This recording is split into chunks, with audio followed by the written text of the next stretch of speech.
Okay, it's 6:02, January 21st. We're gathered for our selectmen's meeting. I'd like to open the meeting with a roll call. Select persons present, Jeff Peters, Mike Gould. Employees present, Michelle Nichols, Kelsey Ring. Absent are Brian Mullis. For any of you that don't know, Brian is in the hospital and we expect for a while. And Matt Blockler is also absent. He is at training. Let's start our meeting with the Pledge of Allegiance. Please remove your hats. I pledge allegiance to the flag of the United States of America and to the republic for which it stands, one nation, under God, indivisible, with liberty and justice for all.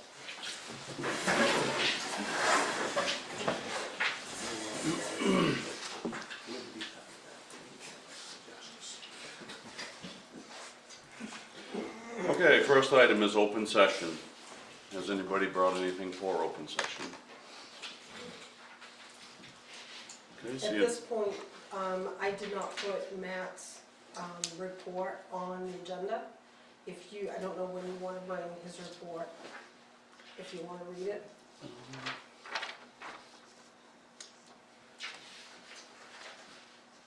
Can we put it in with the town manager, road commissioner, and his report? Sure. Okay.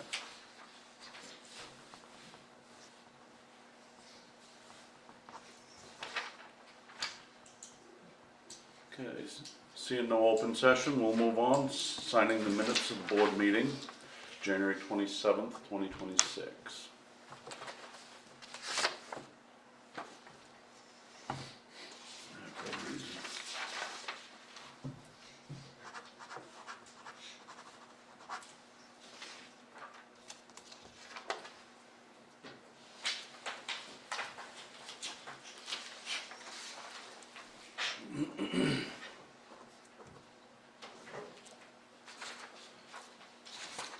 Okay, item 4, review of the treasurer's warrants, payroll 5 and 6.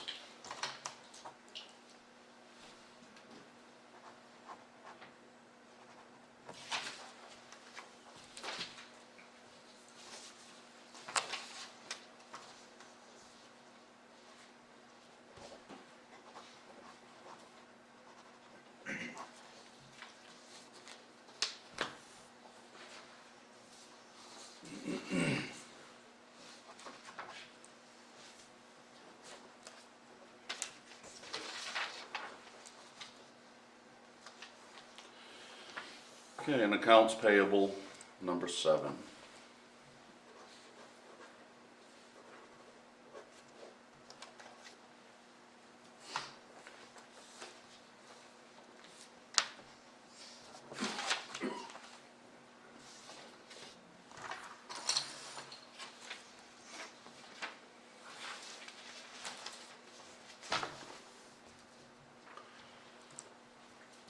Okay, and next, we need to sign the Androscoggin bank statements.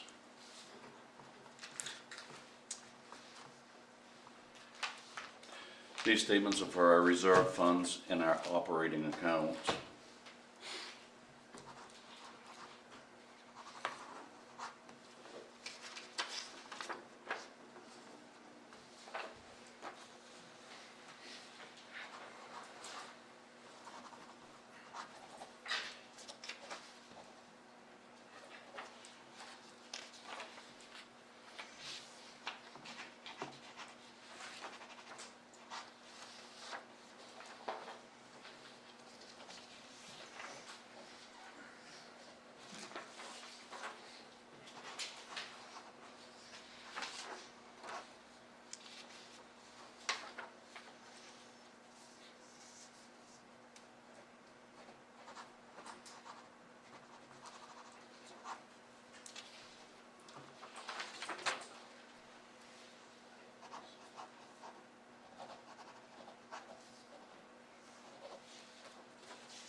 Okay, next is old business. Before we get started on this, I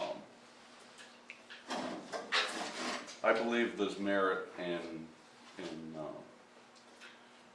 just good conversation, and as a group, I'd like to have that format here, where questions and answers, we're gonna ask, no talking over each other, one at a time. If that goes sideways, then we'll put all questions and answers through the chair. At this point, I think it's more productive to have interactive conversation. So our first order of old business is Roof Systems of Maine and our engineer Steve. And just a brief statement, this company did the roofing work on the old municipal building. They are coming to answer some questions for the board and for the building committee who have concerning the building. And engineer Steve Giovanni will be present, and he's here. Okay, so at this point, Dennis, I'm gonna turn this over for your committee to ask the questions that you have of Steve and of Roof Systems of Maine. All right, well,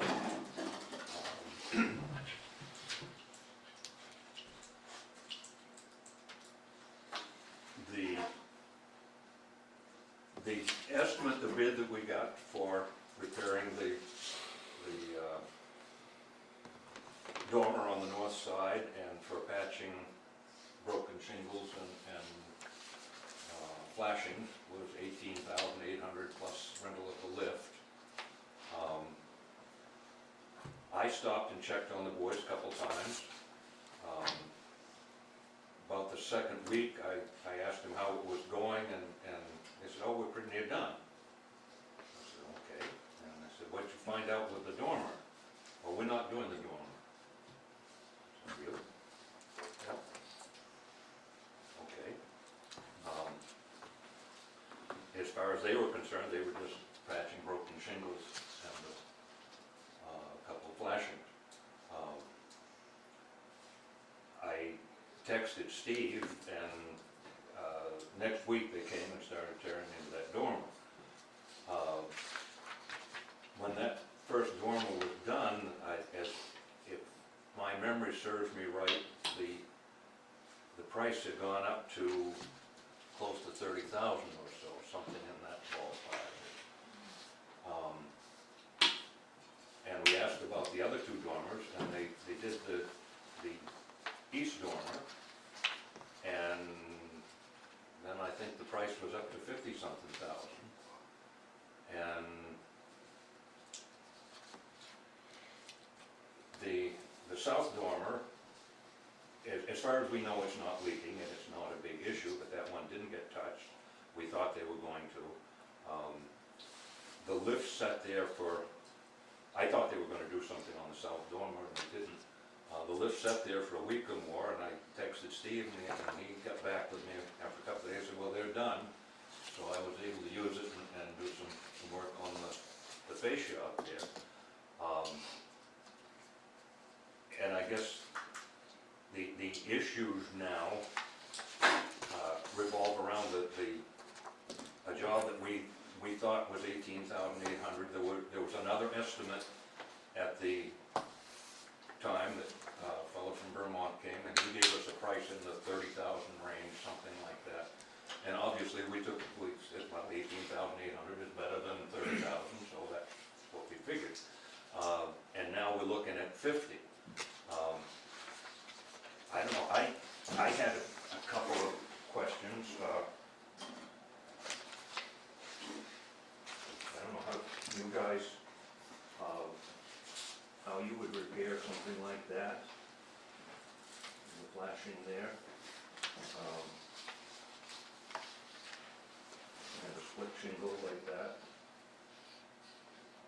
With copper under it.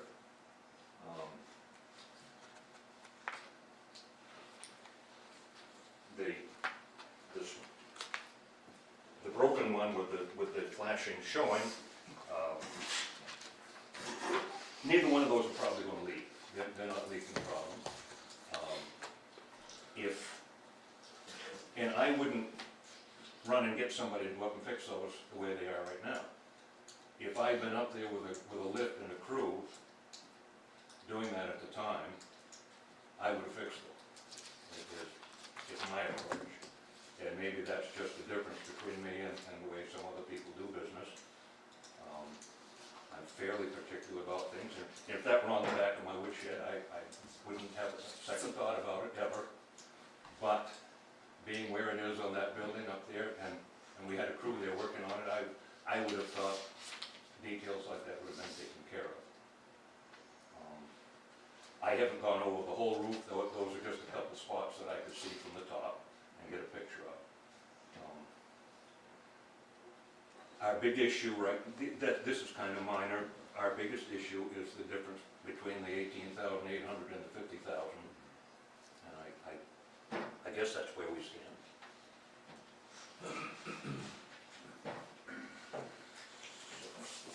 I don't mind speaking. I'm JT Brindell, I'm Vice President at Roof Systems. This is Wes Stinson, he's our service manager. Wes and I first came out here initially and met with some of you folks, and not Steve, but George was here. There was a few other people from Wentworth. We met and walked the area and talked about the issues you folks had going on. At that time, I think we had proposed no work associated with the dormers. It was some repairs we were going to make to ongoing leaks you guys had. That was what we were first contracted with Wentworth to do, if I remember correctly. Yeah, it was the assessment of all. It was 2 weeks worth Yeah. with the 80-foot lift, minor repairs on the rubber roof, and repairs as needed on the slate. After we got on site with the guys and they did that assessment, we passed along information that the dormers needed some work. New price was submitted to Wentworth and approved. We moved forward till we reached that dormer getting done in that limit of a number that had been agreed upon. At that point, we, I think, expressed the other dormers should be worked on or requested by you folks. We proposed again another budgetary estimate. All this work was being done on time and materials, as you know, digging into something that we couldn't put visual eyes on. There was a lot of stuff. Take the slate off, you know, we found things like rotten wood, no flashings, no underlayment. Again, all of this out of an 80-foot lift. And then on the other side, actually off planks, because we couldn't access it with the lift. We did get over to that side, took care of that second dormer, reworked it. At that point, we had reached the limit based on time and materials budgeted, and we had made the call to Wentworth that we had reached that limit. And at that point, I think it took a week, and that's when the lift sat stagnant, because we didn't know if we were approved to continue or we had reached that limit of money that was allocated. Everything we have, time and materials, the GPSs in our trucks, the guys are tracked, pricing is based on the time the guys are on site, travel is based on the time the truck is moving. I know those two items you just pointed out. My guess is if it happened after we were here, if the guys didn't get to it, they had hopes of returning and finishing the last dormer. If it was stuff that they installed that didn't get done correctly, by all means, that's something we would certainly come take care of for you. That's a new one that they had installed. They installed the one, they changed that one in August. Yeah. Probably broke that one in the process. Probably. That yeah. happens. Yep. Then there's It none does of that. have copper behind it, so my Yeah. guess is It's not gonna leak. they got the flashing in It's not behind gonna it. leak, but and that, there was Mhm. a corner there hanging out. Sure. So again, repairs, how far do you go, right? We tell our guys if you got a week to get as much done as you do based on the budget. They fix every little thing on the roof, or they concentrate their time on the dormer. We tried to communicate the best we could. There was lots of reports with photos passed along throughout the project. I know Wes made several site visits. It sounds like you were on site quite often as well. But we reached that limit of the budget we were given, and unfortunately, we weren't able to complete all three dormers. I have a question kind of going back to when you're giving quotes and additional, statements of work that you had put in, we never seen them, so I didn't know, like, what do you guys have in writing saying this was the quote, the very first one, and what you covered? And then what are the paper agreements that write out what you guys are gonna be doing for the work? So this, So basically, did we, I think what you're saying, did we have a written estimate of the scope of work on there, on what was gonna be done? yeah, so that's Did what I was it, gonna. did it include the dormers or not? So we do have the original work, because those had, each time there was a number and an approval that came through this, a meeting just like this. So each time there was a presentation went through, so when we give it from the original number up to, I think it was 26,000 was, 26,500 plus or minus is what it says. yeah, added to, yeah, that was the dormer, and then once they finished that one, it was, what do the next two dormers look like? Weston provided an estimate at that time for us as well, based on the time it took here, because I think this was six man days, 2 men, so 12 man days total was what they spent on this dormer, on the north dormer. And then that number projected across to the other 2 dormers, that's where they established the price for the 56,000 or 57,000. 57,860 plus or minus. So that came from their experience and materials related to the first dormer, the north dormer, when that was done. Under anticipation, so yeah, that's where I would say, the communication, so I feel that the communication was up to par anyway between us, the select board, and what was happening on site, up into the 26, or to the 26.5. And then, it's the last 2 dormers that the price really, took off at that point. We had an estimate up to 57,800, as you just said, to do the last 2 dormers. But as JT just said, you know, and I did say this to Wes numerous times as well, is, you know, when they did the first dormer, they had direct access from the machine in the parking lot. It was very clean, but that second dormer was gonna take a lot more time because of the access from the front was a lot different than, especially onto the south side of that east dormer, you know, you just, how do you get in there? So I wanted to make sure we were capturing all that, but, you know, I think that's the one where things went sour. And I said, you know, I was in here when I was the one that had to tell you, it had gone from 26 to 57, you know, I sat in this room for an hour and 10 minutes, and, you know, there was a lot of conversation, spirited conversation, I'd say, about that one, so, that's my recollection of how things sat for this. My interpretation, from sitting here through all the conversations, when we were at the 26,500, we had gotten into the rot in the dormers, and kind of knew it was gonna go beyond that. My interpretation, the last conversation we had, that we were gonna end up near $50,000, but my interpretation of that was the roof completely done, all the dormers. And there's been a lot of question about, you know, we're even beyond where we thought we would be in this one dormer that's not done. And I've heard a lot of commentary about it, and that was the point of having this meeting, to number one, to clarify everything, and kind of a justification of the spending, so to speak. Dennis? I guess My misconception was that we understood initially the 18,800 was broken shingles and the north dormer that was leaking, because we knew that dormer was leaking, but we didn't. And your interpretation of that is that that north dormer was not included in that initial bid. I have it right here. Nothing mentioned in this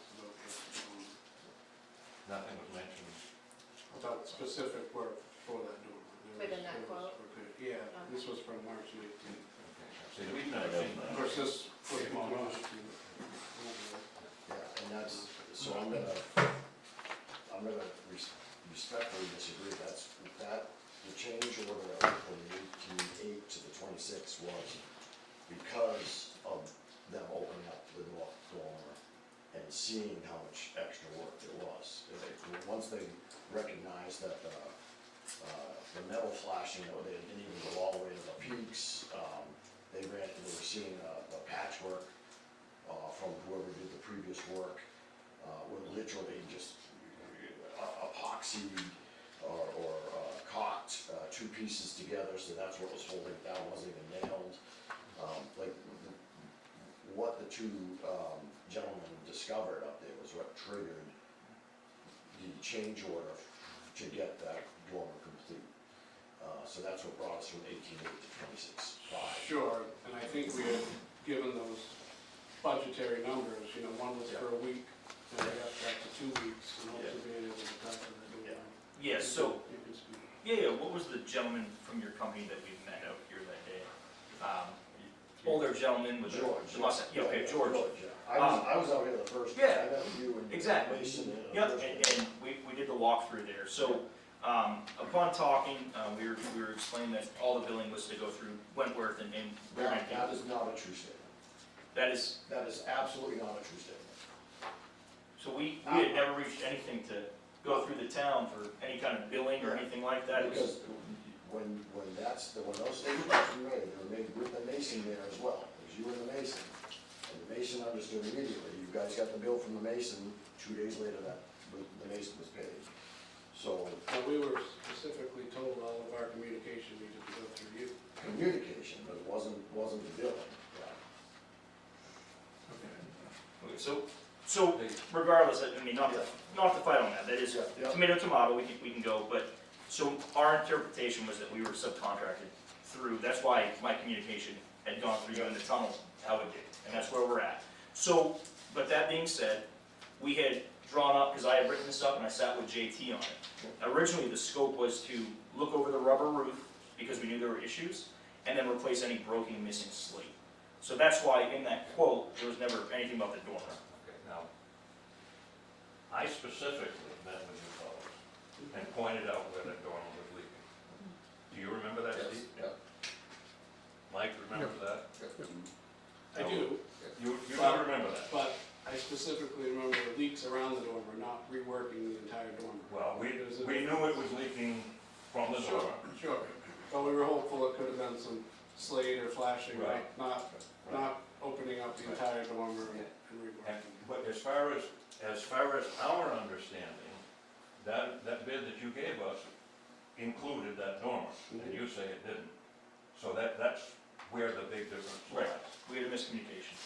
And then, but that's what led to the next thing was that, we talked amongst the group, we had talked with Steve, and we said, hey, listen, this dormer, I sent the pictures, I said, we're in bad shape, Steve, what do you think? And Steve said, listen, I wanna treat these guys right, I wanna make sure that everything is done to par, we're putting our name on it, we own, let's do the best for our ability, we're not gonna leave anything, half-turned or anything like that, so let's do it. So we dove into it, he had a meeting, we come back, we finished up that first dormer, that's when we came back with the other quote, because it was, hey, listen, these dormers are in way deeper need than what we had originally planned for. When we opened them up, as Steve said, things were exposed, the roof boards were exposed, we had a lot of rot, we took, boards out of it completely. Again, there was no underlayment, there was no, ice and water shield, there was no anything, so it was really, you could really see where the leaks were coming from, a lot of issues were there. But we tried to go above and beyond for you folks to make sure that we were replacing everything exactly how it needed to be to hold up for time. Steve and I had talked about it, we wanted to give you the best product we possibly could with our time on site. We wanted, so we did that, we went above and beyond, and there was no stopping, we weren't trying to halfway you. Those couple pieces that you're showing us, disappointed.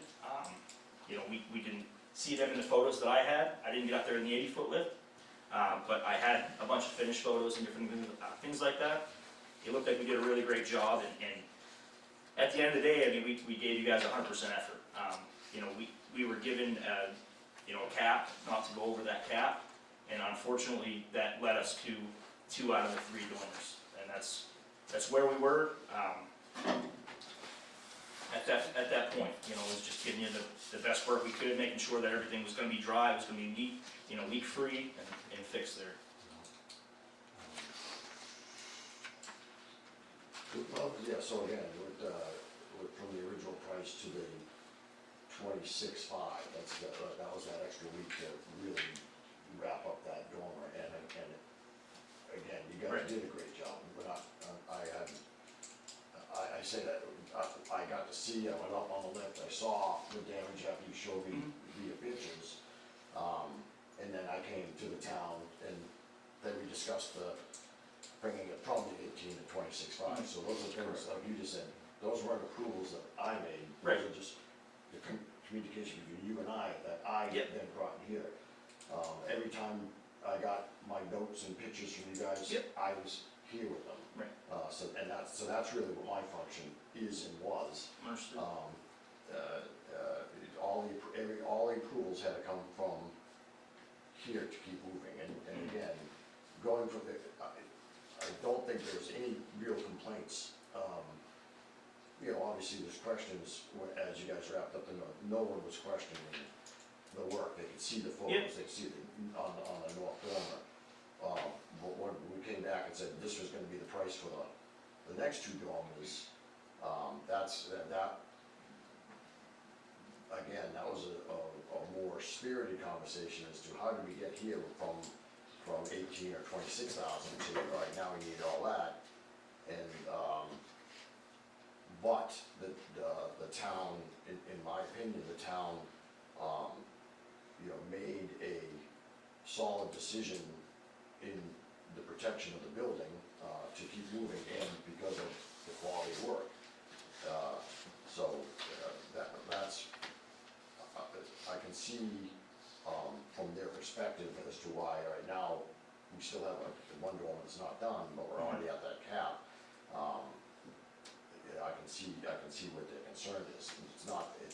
I don't think it's been the quality of work, even though, Dennis has pointed out some areas that, need consideration, or reconsideration, but, it was really just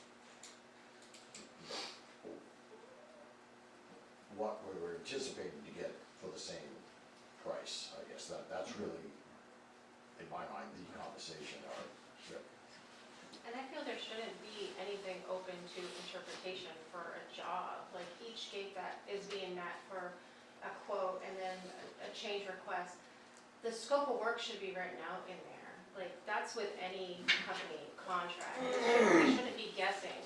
Like, I mean, when he said, the select board said,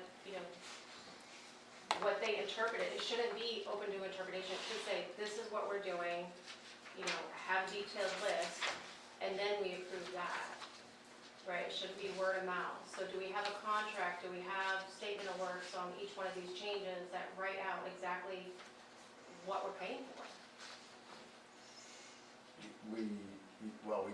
we have estimates that really talk about time and material. It's hard, and this part I will defend, it's hard to, when you're opening up an old building, it's hard to know what you're gonna open up and find. Anything, it could be anything under there from a bee's nest to a rat's nest to what we saw here, which was the previous work, I'm guessing 70s maybe, 70s or 80s, was done so poorly that, when they got in there, it changed everything as to what their original trajectory might have been. And I'm really speaking to the north dormer more than the other one, because I saw the north dormer up front. I went up on the lift, I looked at it after it was shown to me, and I was I was really shocked by the poor workmanship from, again, I guess the seventies or eighties, whenever the last time it was fixed. And if that's what we could interpret or anticipate for the next two dormers, you know, that's where we learned our lesson, is opening up the north one. Right. So, that being said, when you find an issue, because I work a lot of different types of projects, right? So when we find an issue, that's when we're like, okay, full stop, let's document what's going on, what needs to be done. That way everyone is clear on how to tackle the issue, not just, oh, we're just gonna, keep working. Like, as a project manager, I need to know what's going on. I'm not saying I'm not the project manager here, I do that elsewhere in a manufacturing plant, but you still, there's accountability there, and you put up gates for a reason, right, on decisions that need to be made, and they go to a sponsor for approval. Here would go to either you or the select board for approval. So you need to have that information to back you up for those decisions. And I just feel like it was very unclear. So one of my questions were, with all the miscommunication, and what would you have done differently? And I'm asking more of like the roofing company, right? Because I know you have miscommunication with Steve and Steve, all around. It's like, what would you have done differently knowing what you know today on working on the roof? Well, we did supply several reports with photos and documentation as we did go through the process. I guess one thing I would have liked to have been a part of was perhaps if we were working for the town, communicating directly with the town, so some of this miscommunication may not have happened. I feel like, I talked to Justin, I asked him about that, I said, when's Wes coming back? He said, well, he'll be here tomorrow. I said, well, tell him, I gave him a phone number, said, well, tell him to call me when he gets here. And Justin said, you weren't interested in talking with me. we prefer if we have customers, we would prefer them to call our office and not deal with scheduling with our techs. Because I would dare say that was a false statement on Justin's part. Wes 100% would have come to met with you if it was what Wes did. We do run into that often with some of our techs. We prefer, if customers have questions and concerns, by all means, reach out to the manager or our main office. I gave him not our- a phone not number, our and techs. he said, Wes, call me when he gets here. Mhm. Well, when stuff comes up, there's opportunities that he may not have been able to come that day, but if that never got communicated with Wes, then there's no way. Well, I was Wes would let you. Just not like, as a service manager, I mean, that's my job, I constantly calling people and dealing, so I would've had no problem with it whatsoever, sir. And I was constantly in touch with, with Steve here and trying to portray things, so I certainly would've, if you were here, I would've called you, absolutely. I guess our basic understanding is in the difference between what the original quote included, because we understood, we all understood, I think as a select board and as town, our committee and everything, that original quote included the north dormer and repairing broken slate. And your interpretation of it, all that included was just repairing the broken slate and not the dormer. And that's That's not what happened anyway. They started repairing the north dormer, which is exactly how that went, and once they opened it up, they found that this was gonna take about an approximate week, so your interpretation and my interpretation are exactly the same as what happened, and then once it was, the ones that went in there is when we knew they needed longer copper flashing, they needed more slate, and, like, that's what triggered the extra week and the extra materials. So I absolutely agree with your interpretation, and that's exactly what happened. We had the repairs on that dormer, we re-leaked, we had the repairs where the pipe came through at one time. Those were like specific areas that were talked about during the initial meeting.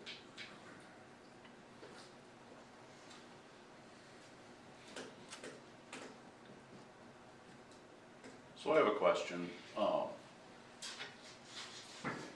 From the roof systems and main quote that I have in my hand, the initial budgetary estimate scope of work, repair, missing, damaged slate, repair rubber membrane issues, inspect and repair any further problem areas.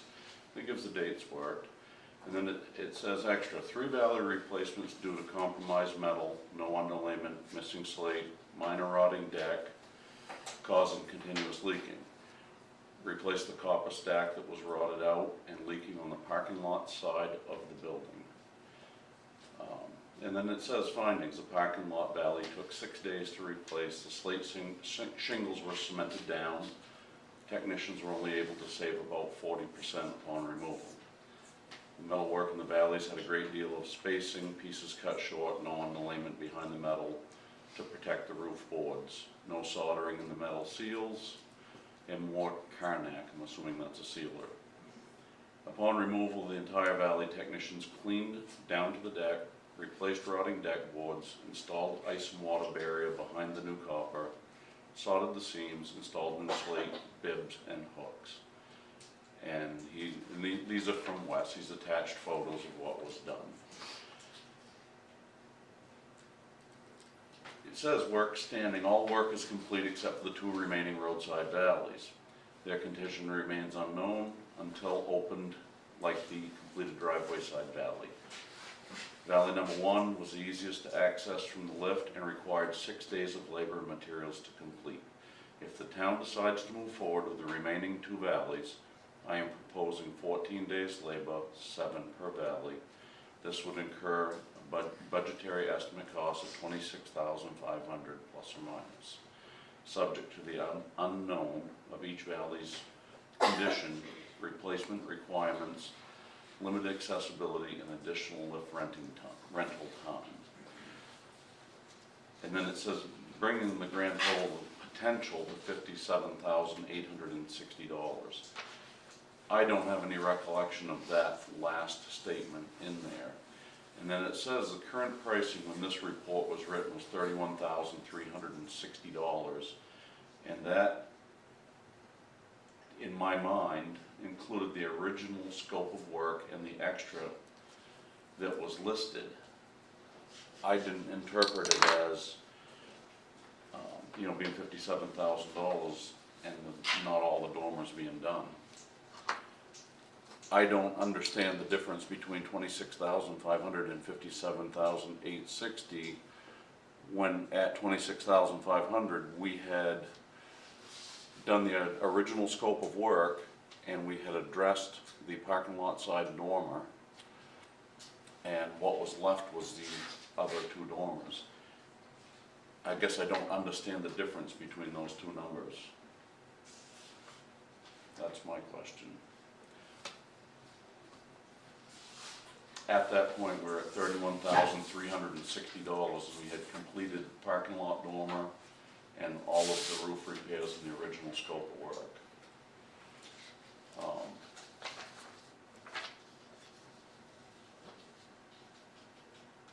Is it my understanding the difference between the $31,360 that we were at and the potential of $57,860, that difference was the other 2 dormers? That would be the remaining 2 dormers. Okay. A proposed of another 14 working days Mhm. with the lift included plus materials.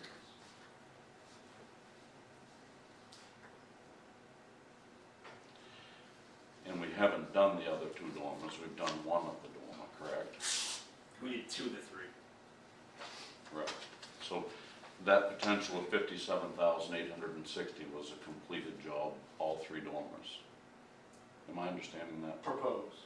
proposed? Once we got on site, it obviously took longer to complete the second dormer, not leaving enough time to complete the third one. Third dormer. So absolutely, the proposed amount of days we thought we could complete it in ended up not being a fair estimate. Once we got into it, it took more time than we first estimated, Mhm. reaching that final limit without unfortunately getting to the third dormer.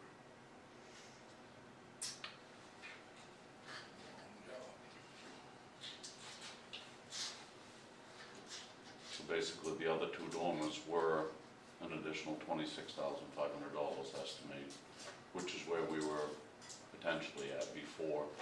And actually, when this report was prepared, our current price was $31,360.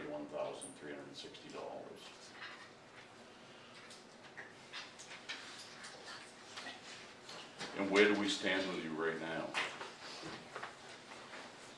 What do you- What is our total due to you in your eyes right now? At 57, $860. we stopped, we finished that dormer Mhm. and completely shut down as soon as we met that threshold.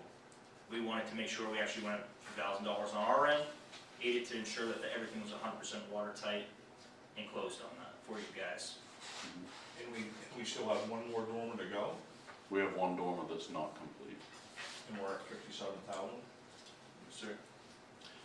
And What's- again, go ahead. What is your opinion of the remaining dormer? I mean, we know that it's not leaking. We stood there in the driving rain, it does not leak. So there was communications with the technician, he said out of all the dormers there, that is the best one. Mhm. It is less for last, but there is, again, it poses issues because you have, large trees, things of that nature, but to get in there. And, another big pricing, I mean, we did not do any markup whatsoever on the lift. The lift was 100%, we built it at fee, and that lift was insanely expensive. 80-foot lift was, so that ate into a lot of it as well. For every, extra month or so you go on that lift was outrageously expensive. So, but that being said, I mean, that dormer definitely was in the best shape, it's not leaking. I mean, that's essentially where we're at. We finished those, we met budget and stuff for you guys. Looking at it through our eyes, and through our eyes is just this. The select board represents every taxpayer in Sangerville. And ultimately, when we make a decision, we have to answer to those people. Those people have questions at the $57,000, why they're not all done. And I have questions for that too. My interpretation from what I was briefed through this project, that we could be touching 50 grand, but it was gonna be done, we wouldn't have to look back at it for 30, 40, or 50 years, That was our goal as a town, to be done with this roof thing and move on and not look back. And I feel like we're here at $57,000 and we're still looking back. And that's the part I'm struggling with. My interpretation of what we were getting and what we did get is two different things. And I think in conversations with people in the town of Sangerville, which I've had many, I think they all feel the same way, which puts the responsibility of getting through this on our shoulders. And that's what this is about tonight. What are your thoughts there? Was everyone aware that we were performing the work on a time and material basis and nothing was actually bid? Initially, no. When we put the first scope of work out, and in you guys' defense, the initial scope of work is repair missing, damaged slate, repair rubber membrane issues, inspect and repair any further problem areas.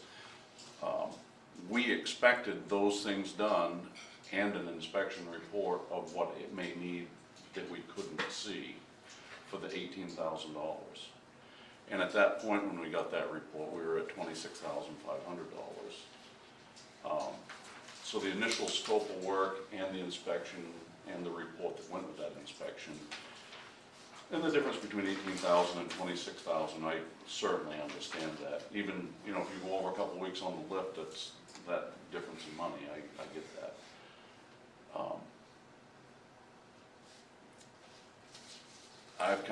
I've been challenged on this multiple times because people feel like the numbers don't add up. What we got and what we paid don't add up. And the expectation of paying $50-something thousand, they expected a finished product. And I don't think we're there. I mean, we've got another dormer that's not been repaired.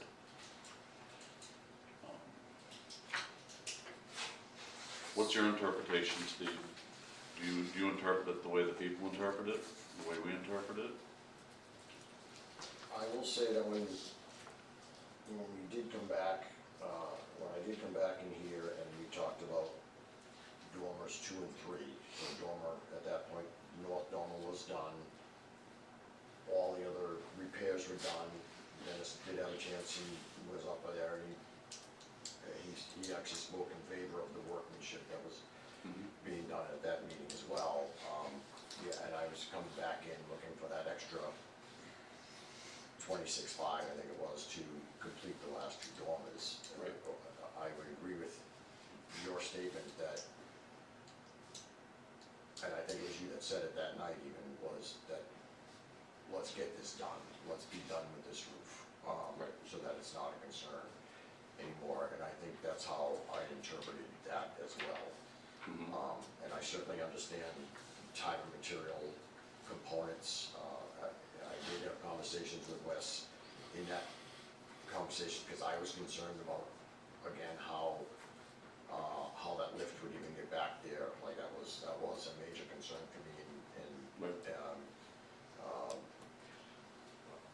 you know, when he was giving us the price, I was saying, please be conservative with your access there, because you know, I felt that the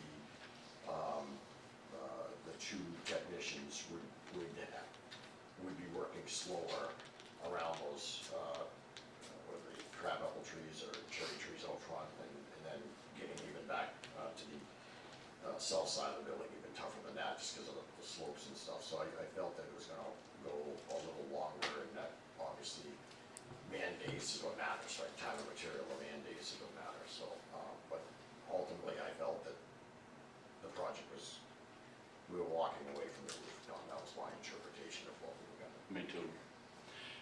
I felt like we were walking away from the roof at the $57,000 as a completed project, expecting a, 30, 40, 50-year return on our investment.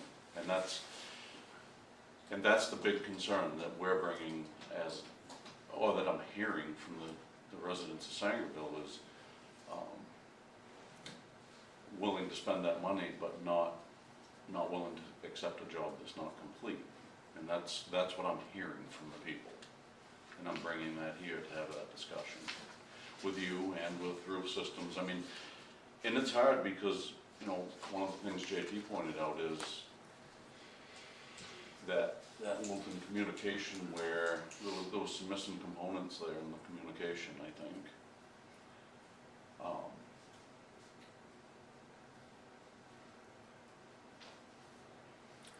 I'm struggling with the $57,860 price in a job that's not complete.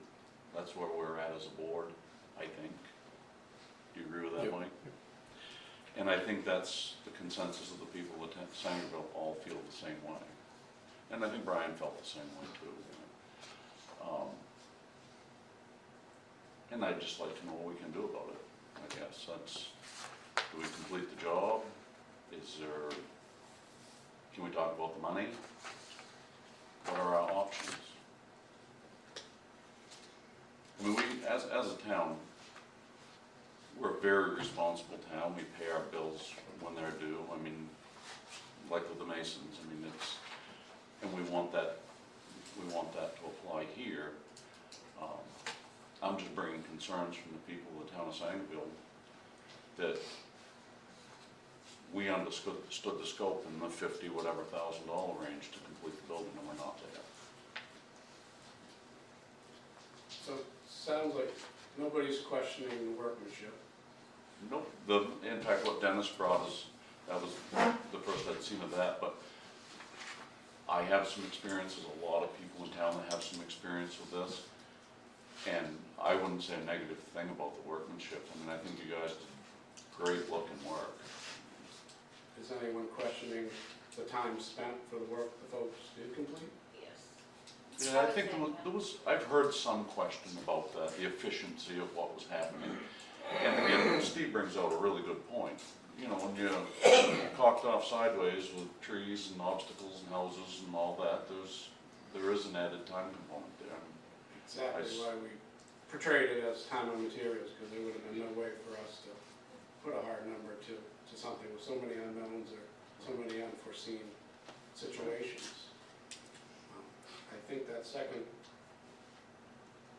proposal that we carried, based on the work that the first one took, obviously was inaccurate. Mhm. We weren't able to get both dormers done. We chewed up the time with that proposal, doing the second one. Mhm. 100% understand, that's very unfortunate. Mhm. So, But working based on time and materials, we've acquired those costs Mhm. that we need to be, if we got the third dormer done or not, we had hours of labor and materials that met that threshold that we gotta be compensated for. so let's actually have a starting point then. So, because I can say the first $31,000, I really don't feel like we're questioning any of that, right? It's the original quote plus. No, we were a little over. Wrap up the first dormer, right? Right.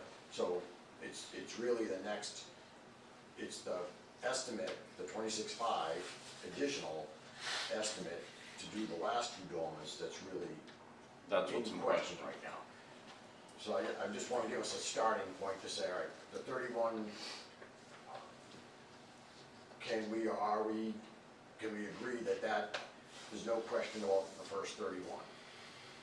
And then start with the 26.5, and, because that's the one that we were assuming was gonna be the last two dormers in that 26.5, and we're finding that only one was able to get completed, with that time and material basis. Like, that's the only question remaining at this point, is really the last two dormers. Right, I mean, the last dormer that was done took the same amount of money that the whole rest of the job took. Close, yeah.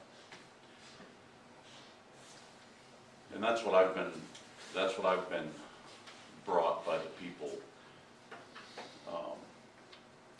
They understood when we went to this 50, whatever it was a completed job and done, and we could forget it. And I don't think anybody feels that that's where we're at. I mean, that South dormer, that may last 5 years, it may last 50 years, we don't know. But we're not moving forward knowing that we've solved the roof problems on this building. And I think that's number one of the big problems. And we felt like going into this, that 26.5 was gonna complete the other two dormers. And again, time and materials and the situation with the terrain. However, that number was brought after having experience with the terrain and the building and what they were finding, and that number was brought by a crew that had worked from 5:30 of 25 till 6:16 of 25 on that site. They knew what the terrain was, they knew what the building needed, they knew what the problems were. And I just feel like we were led astray there on that last 26.5 is what the scope of work was gonna be. And I think that's what I'm hearing from the people of Sangerville as well. They all feel the same way. And don't get me wrong, I think everybody in this town wants as final a solution as we can get to this roof. We don't wanna cut corners to save money on it, we want it done right. And I don't feel like that's where we're at right now, because we have a dormer that's not done. It's an unknown, and what, could go 5 years, could go 50 years, we don't know. But we don't have that warm fuzzy feeling about it. Yeah, what rubs a little bit hard is seeing the comparison on the one dormer and then the two, and it's like, not knowing you guys and the work you do, but looking at, from the outside, you're like, are they dragging their feet on purpose? Like, to do the one dormer, like, it makes me feel a little weird, right? So like, that's why I was like, what is in writing? What are we agreeing to? And, I don't want to accuse anyone of dragging their feet, but that's just what it feels like from the community side, But, That's unfortunate. yeah, I know, and David. that is a That's not the feeling case. people, feel, that's, how I I felt when I first heard it, not understanding, you know, the whole scope of work. But I understand, like, you get into an issue and there's, you know, it will take longer. But also, if you're experienced and you've done work, you should have a good estimate on the labor and the time that it would take you, as using one as an example, you know, to kind of give us a rough idea. But I mean, that, I'm just letting you know, that's how, you know, a lot of people feel, like, you know, they just did this one dormer and they took all their time doing it, because they knew they weren't gonna get to the other one. I haven't fielded one complaint on the quality of work or the way it looked or any of that. I don't think there's anybody really debating that. Every single person has had the same thing to say. You know, basically, you guys was here for a week, you had dug into the building, you knew where you were at, and we were presented with this and decided to move forward with an expectation of completing the building. And we're at this money short one dormer, and that's how that's the consensus that I hear from everybody I talk to. And it's my job to bring that to you and to Steve and to, you know, to have this conversation right here.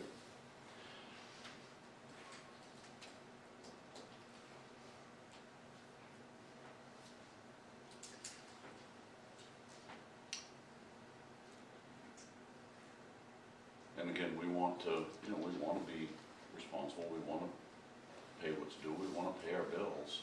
And we feel like that last 26.5 should have done both dormers based on the fact that you guys had been on the roof for a week and you knew what was there. And then that was the estimate that was presented to us to do the other two dormers. And that's what we felt like we should get for the money that was presented. And I too run a business and I understand materials and labor and all of that. And, you know, all those things were present when you wrote this quote. You know, the terrain is still the same, the building is still the same. And I think based on what we see, the north side dormer had a lot more damage than the south side because the south side's not leaking.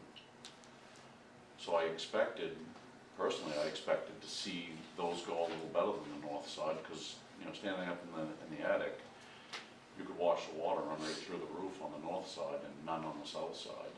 And I expected that side to go a lot better. And instead, it cost the same to do all the scope work as if it did to do just one dormer on the front. And I think that's where the confusion comes in. It wasn't a contract, it wasn't a bid, and that's unfortunate. And what's really unfortunate is you guys do incredible quality work, and people perceive it, they can see that. You know, it's good work. They don't perceive the value for what we're paying on the other end. So where do we go from here?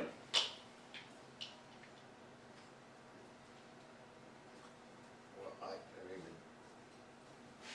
I'm hoping we can come away with this today so that they are getting paid for work, at least an amount or a settlement even, but I think we haven't paid anything at this point, if That's I'm right. correct. And that's why I was asking, if it's agreed that at least the 31 is good, then that's a number to start. And then if we're saying that of the 26,500, that was supposed to accomplish 2 dormers and there's at least 1 dormer done, then at least half of that should be paid as well. Like that's what, I know that doesn't complete either side, right? It doesn't complete you guys on the roof side, it doesn't complete them on the financial side, but at least it's a place to be able to start the conversation. I don't want, they can't walk away with nothing. They did do work, that's, I guess what I'm saying. Oh, and we do not expect that at all. And we came prepared to get through this.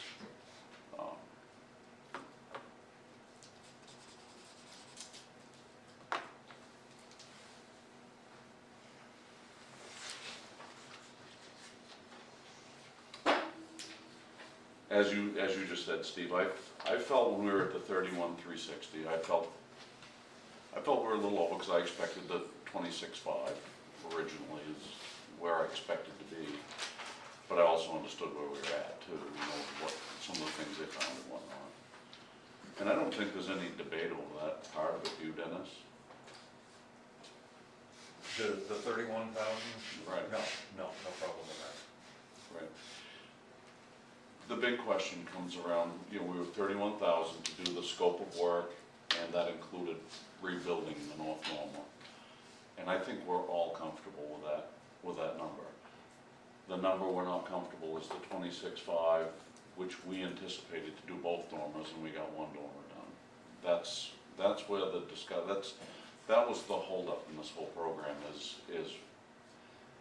you got into more than you thought you would, and we got into more than we expected money-wise. And I felt like this letter was kind of concrete, and it's not. Because I expected the scope of work, a complete roof, 4 dormers, and $57,000, which was way more than we anticipated, but we were prepared for it. We had talks about it and whatnot.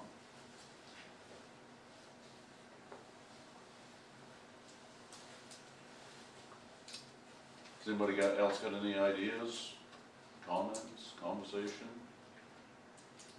I think that we need to come to some type of consensus so that this can be settled. I do too. I'd like to see these guys leave here tonight with a paycheck. Yeah. And we're prepared to do that too, just so you know. Yeah. Um, I mean, would you guys be open to splitting that 26.5 like Steve just suggested, because we only got one of the 2 dormers done? That knocks off 13,250. Do it at the 13,250 to the 31,360. Your feelings, Dennis? Probably is as good compromise as we could get. And I understand, I mean, you got payroll to make, you got a lift to pay for, you got expenses. It's a acquired cost that we Right. track very, very closely based on GPS, and Mhm. So you'd be looking at what, 44,610? Is that what the figure is? That's what I figured.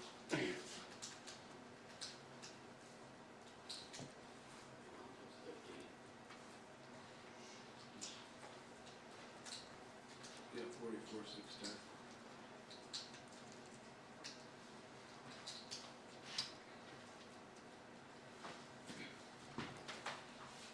And who completes the last dormer, like when does that happen, how does that? Say that again?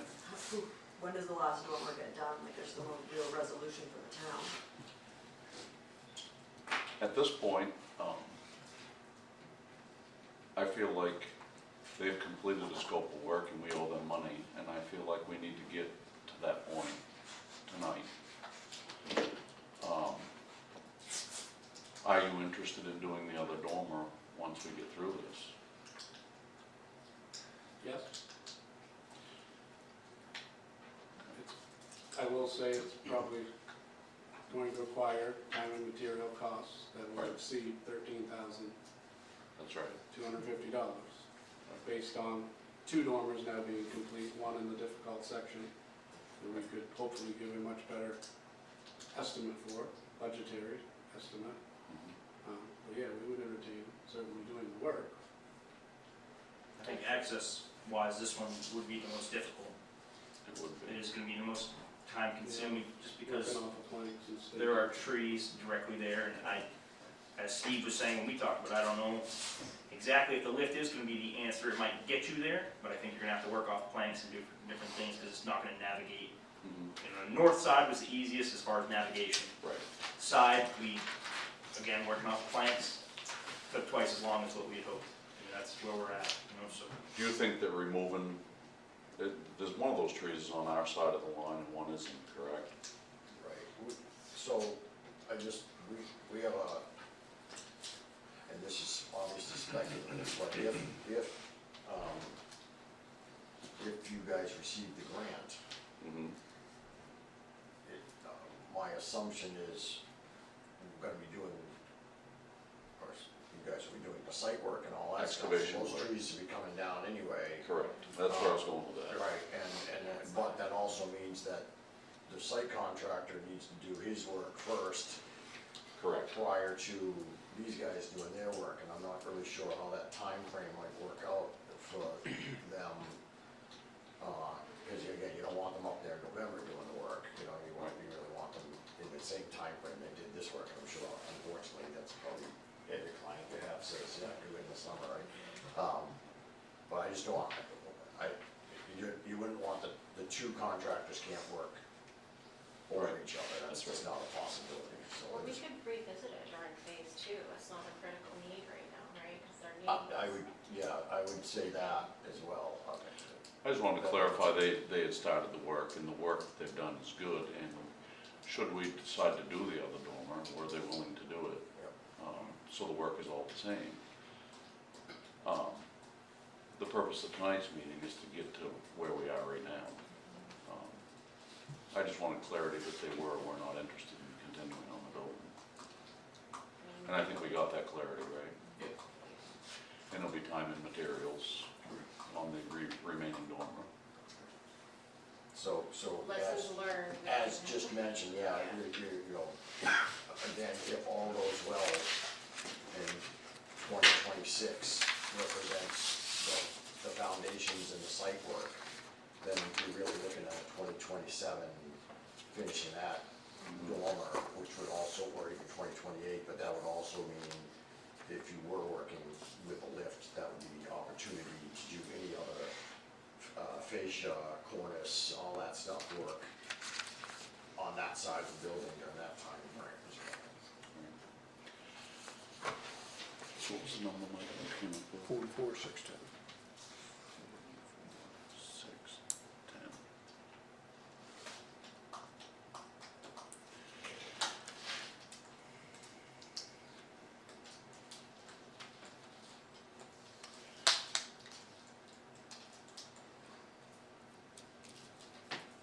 So do we have any further discussion on this? Anybody else got anything to put into the conversation before we make a decision? Go ahead.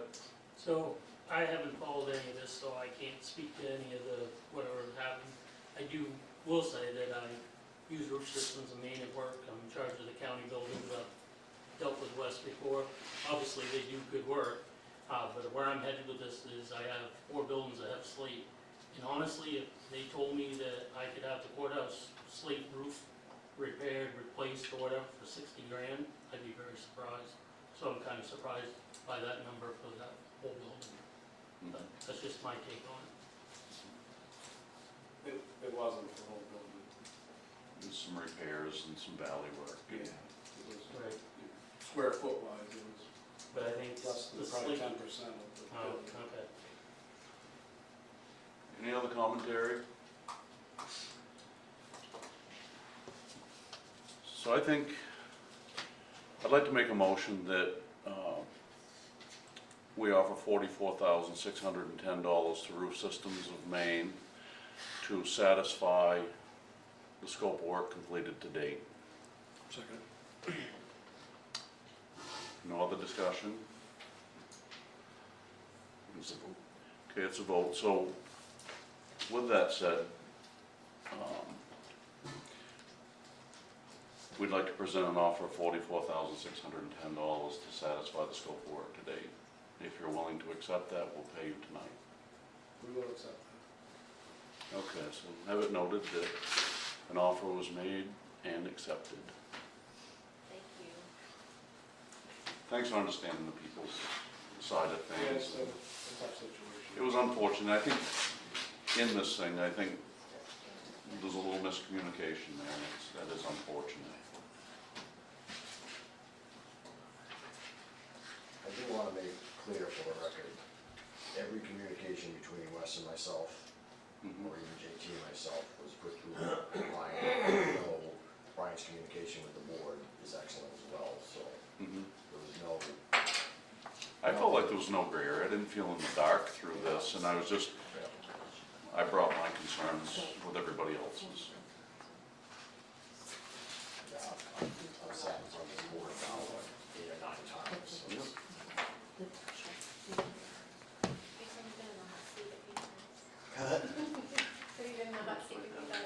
hot seat a few times.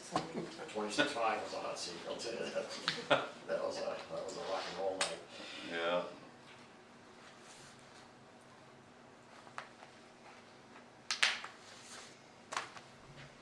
It's a real specialized trade that you guys have, and it's not like anybody can come through the door and do it. Now it's less and less all the time, especially in slavery. Well, the bigger problem is the ones that think they can do it. Right. Leave you with dormers. We had some examples of Yes, that. yeah, you did, because that was when I went up on the lift after you had sent over that package there, oh crap. Mm. The boards are sponges, Yeah, he sent some pretty detailed photos. yeah. Well, on behalf of the town of Sangerville and the board and everybody on our committees, we thank you for coming and getting through this. Appreciate your understanding. Yeah, thank you. I do have one more comment before I leave. Feel free. On behalf of Wentworth Partners, we are wishing Brian and Liz a speedy recovery and the best at that time, so. Yeah. Appreciate that. I'm sure he'll be listening to this meeting at some point. You know, I hope he's not. I hope he's just getting better. Yeah. We all know Brian, though. Yeah. Yeah. Thank you. Very good.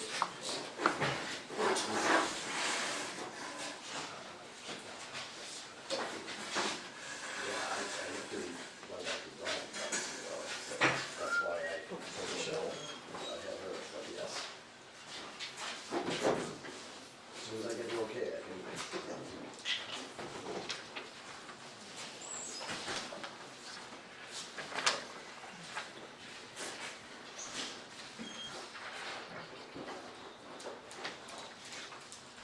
Okay, moving on. Item B is Tom Bacchino. Tom would like to speak to the board about the plowing of his road. Again. Okay, back in March of '25, I wrote a letter to the Board of Selectmen about taking consideration of winter maintenance of all of the Rockaway Mills Road, and I submitted that. And Brian and Matt, basically Brian, looked on it with me, helped me, came up and looked at it, and the conclusion was that Brian couldn't find anywhere where the Brockway Mills Road was discontinued. He says, you can't find it. So, at that point, I'm saying, well, then it's still a town road, because it kind of like ends, and because I live on the very far end of that. So I requested that the town maintain that for winter use only, sanding and plowing. The rest of it I take care of. So, I've measured it 1 million different times. They come up with a length, and it's 984 feet from where they stop to where the Kittredge Road starts. Or thereabouts, more or less. So, that's my request for 984 feet extension to plow that road. And the reason why I asked that is that I'm getting up in age, or 80 years old, and I just don't know how much longer I can do this. It's still have my family, my wife and I safe in the wintertime, because I don't leave, I stay. So that's my request. I don't know what that entails in money or anything like that, more. The proposal that was bid on was from Brockway Mills Road to the Kittredge Hill Road. You're talking the bid to the plow Yeah, the contractor. plow bit, yeah, the plow bit. Mhm. From Sylvan Road to the Kitchener Road. And there's a little bit of discrepancy there because since I've lived there, that road has gone from Brockway Mills Road to the McNaughton Hill Road to, back to the Kitchener Road. Mhm. And how it got to be Kitchener Road is that when 911 came into play, I went to the town and talked to the town manager, and he agreed with me that to separate my end of the road from the McNaughton end of the road, Mhm. they changed that to Kitchener Road now. So if I called up and said 9 Kitchener Road, they're gonna come up Brockway Mills Road and come to my house. Not go the other way around, because by then, they'll never get up the hill. So that was my concern, and they agreed, and the town put up a sign for Kitchener Road. Mhm. And that's where we're at now. So the Kittredge Hill Road sign is when you drive all the way to the end of Brockway Mills and Yep. take a left to go Yep. to your place, and there's a gate right there on the right, There's no gate, I don't know where on the right-hand side, on the right-hand side, no, it's not a gate, it's just a, chain or something. yeah, it's a cable with Yeah. a pipe on it. Right. And I take that down in the winter, because I don't want snowmobiles hitting this thing and all that, you know. Mhm. And I really don't have a problem with people going down there, because the road doesn't go nowhere. It Mhm. goes to a swamp, and the other way it goes to another piece of private land. Mhm. And I've never had a problem with anybody going down there. None. So that's my request. Okay. Has the town ever plowed that piece you're talking, that 984 feet? No, No. not since I've lived there. And I want to guess, not at all. Because the guy who would know that just passed away, Irvin. Mhm. And, How long have you been there? huh? How long have you been there? 23 years. 23 years.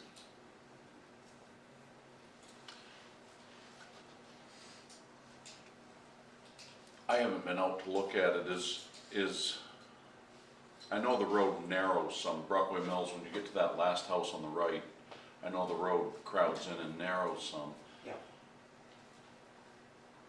Is that so that a big plow truck can go down in there? Well, Warren would do it for me Mhm. with his plow truck.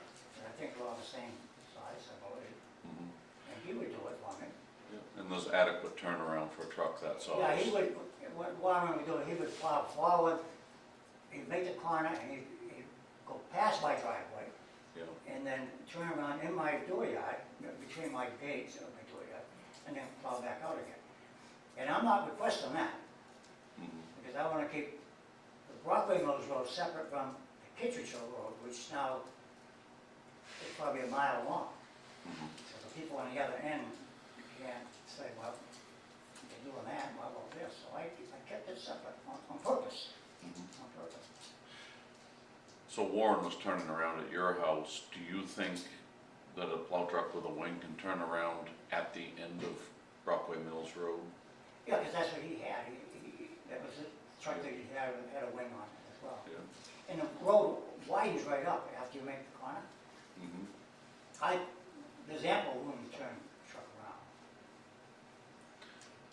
And as far as the sides of the road, are the stumps and rocks and things that would, did Warren lay the wing down when he plowed it? He did. Yeah, he would open it up for me. So he was able to do it with the wing down. He might have bounced off a couple telephone poles, but that's, It's better than a mailbox. yeah, I had that happen too. Oh. Did Warren do this, So anyway, that's my request. did Warren do that every storm or just so often? I would like it for every storm, No. but, Did, I don't know how you separate that. No. You do it or you don't, and if it, Did you pay Warren to do it? yep, You paid him, and how often did he do it? well, that depends. It's hard to get a good figure with him. I'd have one number, he'd have another number, and I always took the highest number, I just paid him. I wasn't gonna argue with him, I mean, he's honest as they come. So I would just pay them. And that was, $50, I think it was 35, then he charged me 50.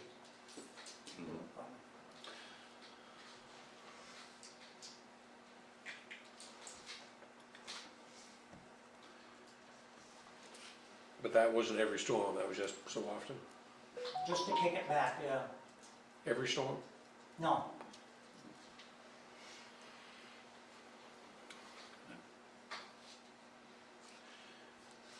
but I guess the thing is, and until Longman goes up there and looks at this, or the Florida does the farm. Right. And takes a look at it, and see what's the best course of action for them to do all this, you know? Right, there's some obvious questions we're gonna have to ask and some legwork we'd have to do to, you know, to get to the point where you could even look at a decision on this. First question is, Orman is contracted with the town for a scope of work, which currently, I wanna have a better understanding of the contract, cause it's very vague. As I understand it, just says Kittredge Hill Road. I mean, Brockway Mills Road. And it's always been Brockway Mills Road, there was a discrepancy there where one ended and one started. Right, It's always been Brockway Mills Road, the people that own either side of that, their deed says Brockway Mills Road. mhm. So basically, it's straightforward until you hit the Kittredge Hill Road. And that's what you're asking for, is to the end of Brockway Mills Road. Yeah.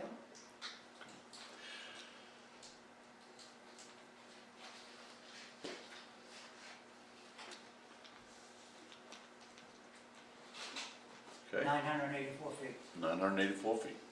I'm gonna make a motion that we table this till further investigation on our end of things. Second.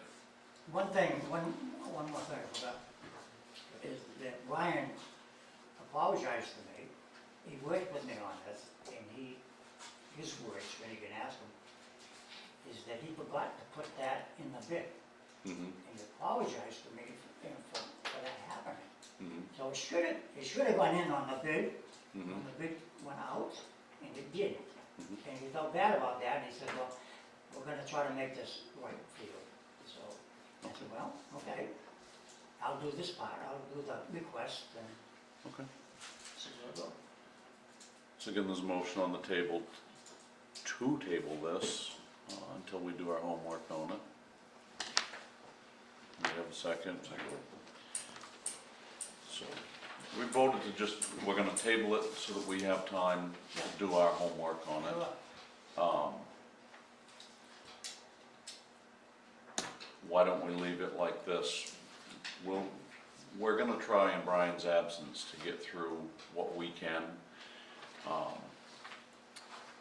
We're a little bit short-handed in the office with Brian being gone, so I can't promise you next meeting's we'll have any type of an answer, just not knowing what our workload's gonna look like while he's absent, or how long he's gonna be absent.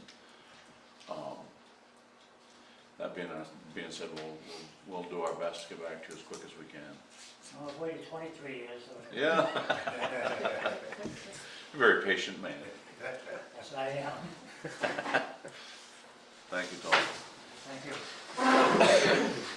Okay, next, Michael and Mary Hart tax acquired property. Okay, so with Mike's help, we tracked down, a phone number for these people. You told me. I called the town office, they tried to connect me with people, they transferred me 2 or 3 times. I finally got a hold of Mary, and she said that she felt really bad because she was just kind of ignoring the She's phone. in Florida, so. Yeah. And, she was kind of ignoring the phone calls. So, after talking to her, she said, well, you know, we've had it for 42 years, don't even know where the property is. I guess maybe I really should keep the property and we'll try to sell it, because I'm selling off his property. It seems to me that he had like dementia maybe. Mhm. So if the town will sell it back to her, she will pay whatever's owed, and I have the deeds ready, and then we could just deed it back. Okay. The last one I still don't have any connection with, that I've tried to find, is that Mike Whittick, or David Whittick. That's the one that's out on, near the golf course. Okay. That- yeah. So, and Kimmel's, we have already got the check for them, we just needed a deed, so I have that too. Okay. So she paid all the back? Kimball's did, and Mary will as soon as I call her tomorrow morning, depending on your decision.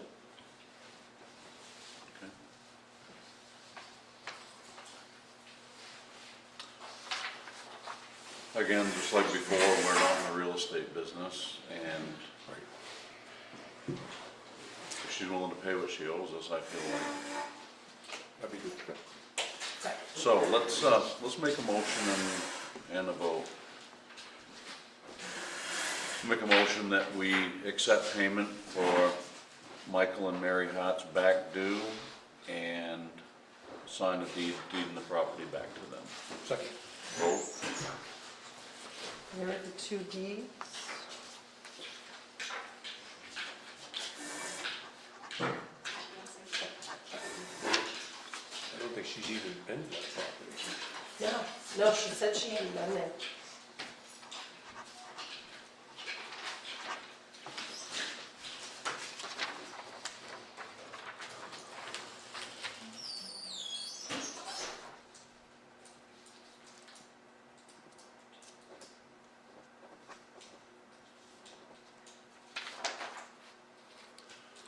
Okay, and then the next item was the quitclaim deed for Carl Kimmel and Ann Fontaine.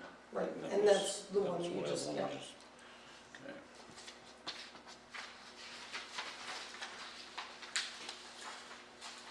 Okay, so to be clear, we signed quitclaim deeds back to Carl Kimmel and Ann Fontaine and Michael and Mary Hart for payment in full, what's owed the town. Okay, moving on, item 6 is new business. American Red Cross. That's you. Sort of. So, I'm Amanda Stewart. I'm here with the Piscataquis Area Community Center. I am an American Red Cross instructor, but my passion is absolutely the community center. I don't know, I assume most of the people in this room already know. We closed down about a year and a half ago. We were shut down. A group of us took the building back over, and I've been working night and day for the last year to get everything back up and running. My reason for wanting to speak here is just kind of give everybody an update. I've been reaching out to all the surrounding towns. I've been trying to get to a meeting here. I've been back and forth with Brian for about 7 months now. Yeah. So it's been chaos. We got everything back up and running last year. February 10th, we reopened to the public after gaining access to the building on February 1st. We were able to open the studio, the basketball court, and our fitness center. Since then, we have opened up each of the locker rooms, brought the children's room back, opened up a small teen room, our studio's up and running. We got a grant from Bangor Savings, changed one of our kind of really super outdated racquetball courts into a plyometrics gym. We've added a powerlifting gym in another space. In August, we started sandblasting the swimming pool. After working on it for months and months and months and thinking we were ready to paint, we learned from an engineer that we were not. So we got a $30,000 quote, which was not feasible. So I learned how to sandblast. And after 6 weeks of that, I decided that was a horrible idea, but I had done it. And it took me 5 weeks to clean up the mess I had made. So 11 weeks in, we had a clean pool surface. We were ready for paint. And we finally finished painting it a couple weeks ago. It is full of water. And on Friday last week, we actually had our very first aquablast class in the pool. So I keep getting the question like, when's that been swim? So I'm the only lifeguard right now. I came to this meeting with wet hair because I've been doing lifeguard training all day today. So this week we'll have 4 more lifeguards by the end of this week. The pool will be open. Starting next week we'll have some open swims as well as our aquablast classes. Our swim team has partnered up with the Bangor YMCA, not the YMCA that shut us down. So we're going to be a satellite branch for their swim team, and we'll be the Bangor Barracudas right in Dover Foxcroft. So they'll have to practice in Bangor only on Fridays. Since the shutdown, I've been traveling to Bangor 3 to 5 days a week to bring my kids and other kids to the swim team, which has been awesome, considering I have a hole in my building, which should have been filled with water, right?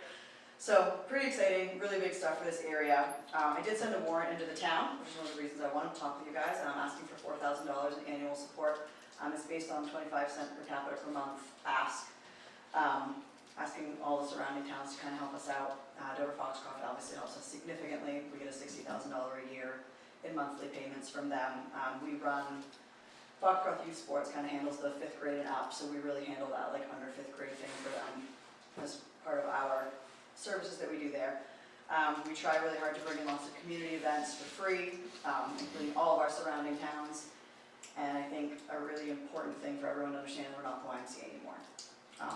We are for the community, and I am unbelievably passionate about it. If anyone's talked to me outside of that building for more than 10 seconds, that's what they have to listen to me talk about. So I apologize for that in advance, but this poor guy listens to me every other week. Yeah, I'm really passionate about what we're doing. We just had our first free community craft day yesterday. Miss Minnie McCormick, I don't know if you know her, she's 88 years old. She's incredible, and she's there every single day. And she wants to bring more people into the building and help them understand that it's not just a place for athletes, it's not just a place for swimmers, it's not just a place for sports and fitness, it's for the community. And that's what I'm really passionate about, is bringing those things to the community. As soon as we got the pool open, I reached out to all the local schools. We've hosted 2nd grade swim for the last 3 years that I was running the aquatics program there. And I'd really like to try and get all of our schools before the end of the school year in there, which is absolute chaos for me. But I think it's so important. As we all know, we live in an area that is surrounded by lakes and water, and swim lessons are critical. We are the only pool in Piscataquis County, and we're the only pool within an hour drive. So being able to do that in the summertime is imperative. Through partnerships with the Masons and the Dexter Development Association, we were able to give free swim lessons in the town of Heartland to the public pool there, at the Dexter Public Beach, and at the Dover Foxcroft Public Beach this summer. It was a lot, but we did it. So I really just kind of wanted to share with the board. I'm happy to come to a budget meeting. I don't know how your town operates as far as like doing the warrants. I came to town meeting last year. We kind of just got back open, so I sat and kind of watched and saw how your process worked. Just hadn't made it to any of your town meetings yet. So I wanted to come and yap about my passion for a minute, and I think it's really important for the town of Sangerville. I was 12 minutes from work to here today. We're really close, and getting the rec department involved and bringing kids over there and getting adults, especially seniors, that need that community engagement, whether it's the pool or playing cribbage or just coming to free family events that don't cost anything. You don't have to have a membership. Like, please come in. The money is where I don't ever want the money to be a barrier. And so being able to get support from the towns and from the communities and from donors and the county is critical.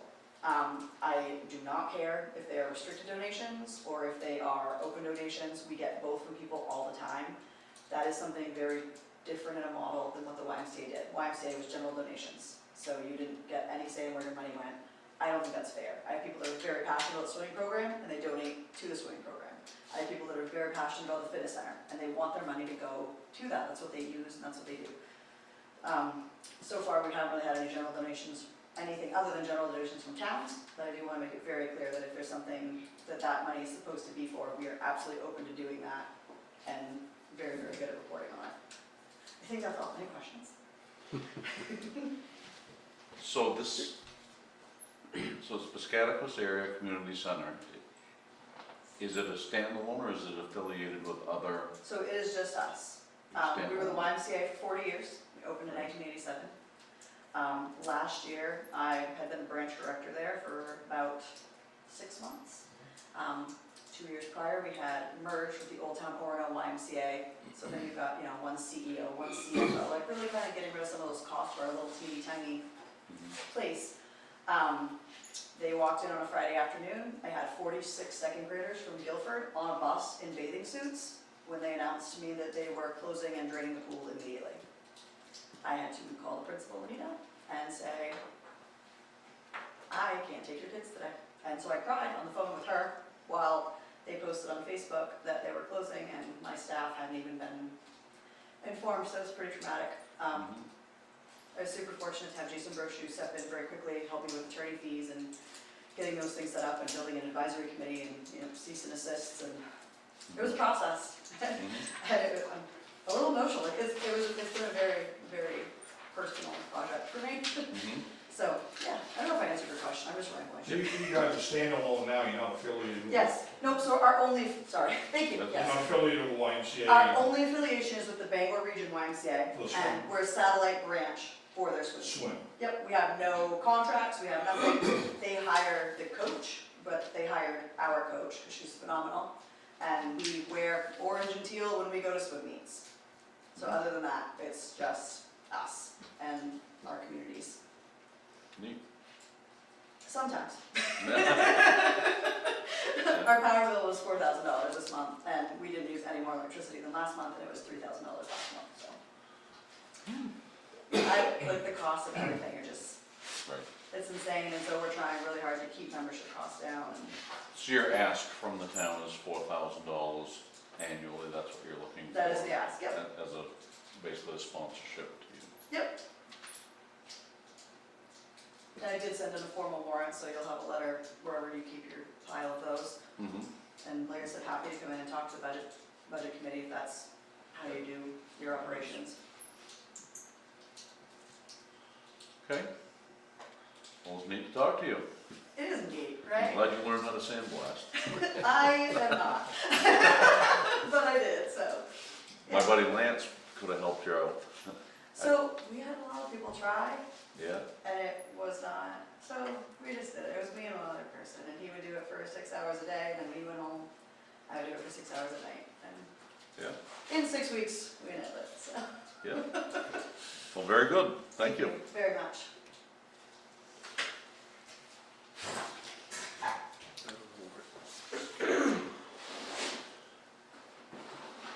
So we will see that in the writing of the warrants. Or will we see it through budget committee? Well, but you have a policy concerning giving money to organizations. Mhm. So I don't know how you want to approach that. So first, we'll need to just look at that policy and see what, and decipher what it says. Yep, so I'll pull that policy out. And then you'll just forward it to us so we can read it. Yep, You're a non-profit also, right? Yep, we're a nonprofit 501c3, we got our status in July.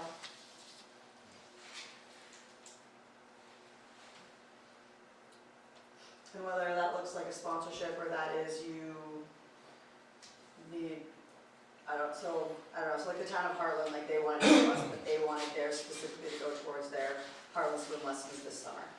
Mhm. So that's what we did, we didn't charge any of their residents for their swim lessons this summer. So, Yes. just for transparency Absolutely. purposes, because I believe in that, Yes, please. and I don't know if they're aware, but you've got money from the county too. Yes, $20,000. Whereas the towns all contribute to the county, which Correct. is on here, so I just want to let everybody know that. That's clear, yeah. No, thank you. And that is part of our mission statement, is one of our flood transparency. Ours too. No, it's important. We all live in these little teeny tiny communities, and when a couple bucks go missing, it's a big deal. Okay. so, and then, so yes, you would need to look at the policy. Right. And then I would think it would go through the budget meetings. Right. And then we go to the warrant with you guys. Right. Okay. All right, moving on. Item B, we have a dangerous tree on the corner of Dowdy Hill and East Sangerville Road. Yeah, so I know this tree has been an issue. Brian has talked to Orman about the tree, Butch about the tree. Well, during one of our storms recently, Butch was headed to the office and picked up parts of the tree that was in the road. So he came in concerned, and what can we do about this tree? So I said I'd put it on the agenda. So the tree belongs to Toby, or is I that think lease it's- land for Toby? It's right on the corner there of his potato field or cornfield, I'm not sure what he plants there. And Mr. and Mrs. Jordan's house was right across the street, Right. it's right there. Yep. I don't know if it's, I'm assuming it's in there right away. It might fall within the right of way of the road. Mhm. I think that's a 4-rod road. Because I would think it would, because it's right there beside the road. Yeah, we had talked about it in the road committee meeting. You know, like I said, Brian got sick and went out, but I think at one point he was looking at, getting an estimate on it, but like I said, I don't know how it falls, because, you know, Dowdy Hill is a state road, so I don't know how that falls into the right of way. Mhm. So I don't I know. wonder, do we have communication with the state just to see what their take is on it? I haven't heard Brian, but he does a lot of emails. I can certainly reach out to DOT in Bangor and find out what we can do about it. I think we should at least reach out, Okay. have that conversation with them, and maybe even at some point have a conversation with Toby where it's his field, so that everybody's on the same page. Okay. Do we want to have a road committee meeting and have Toby come to it? I Okay. think that would be, Do you guys meet once a month still, or you're not doing that? I'm sorry? You still meeting once a month? Yeah. Well, we were, until, you know, Brian got sick, but, I mean, we could set a meeting, you know, whatever you guys decide you want us to do. That'd probably be a good thing to set up a meeting. You say have Toby come to it? yeah, I would definitely invite the budding landowner. Yeah, like I said, I mean, it's just a typical old maple tree. Right, I got a whole bunch of them right on that same road Yeah. that we need to Well, talk about sometime. Luckily though, the mother ones though, if they fall, they're gonna go into their cornfield. Yeah, So. I'm aware. Huh? I'm aware. Yeah. So I mean, I guess the only question that we had was, I think, like I said, I think it's a 4-rod road, so I don't know if that, you know, it's like right on the corner. Hmm. I don't know if it restricts, off plowing or not, I don't know if the foreman has said anything about it and not plowing or not, but, so I don't know who's, So if the tree's dead, we need to investigate it. yeah. We've had some bad tree incidents in Sangerville before, Certainly. You know, and, on that road. yeah, but we just, you know, and we wanted to be careful too, is not getting into the habit of taking down trees all over the place.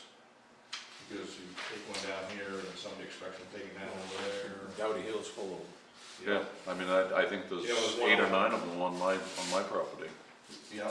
right up the road from And there. there's a big old pine tree down the cemetery road on Hmm. not Silver's Mills, but, yeah. Yeah, if you get a balanced budget with public safety, you know, I mean, Yeah. if it's dropping pieces in the road, we need to talk about it. I mean, maybe the state would take care of it, I don't know. It's possible. I think that's where that conversation comes in, But, yeah. to see what they're If it was taking. my way, they'd all be gone. I've covered 3 fatal accidents involving just that right there. I mean, it is a little bit of a blind area. When you stop at the stop sign from East Sangerville Road, you kinda have to like creep out, Mm-hmm, but, and the corn doesn't help either, but. right. The state did clear the brush on the other side, Right, on the right-hand side. and that's a lot better. Yes, that's 100% better. Okay. Item C, appoint the fire chief. Okay, so I understand that the firemen vote for their officers, then the appointments usually go to Brian, Brian appoints. Right. Well, with Brian being absent, you have on your table the appointment for Matt. It's right by your envelope with the green. Yep. So if you approve of him being the fire chief, if you would like to appoint him, then I can have him do his oath. Okay. And he doesn't have, he just does the oath in front of you in the Yeah. office. Either Kelsey or I, either one of us. I guess I would make a motion that we follow the fire department's ranks with appointing Matt Blockler as fire chief. Second, Vote, you met. it's a vote. You met.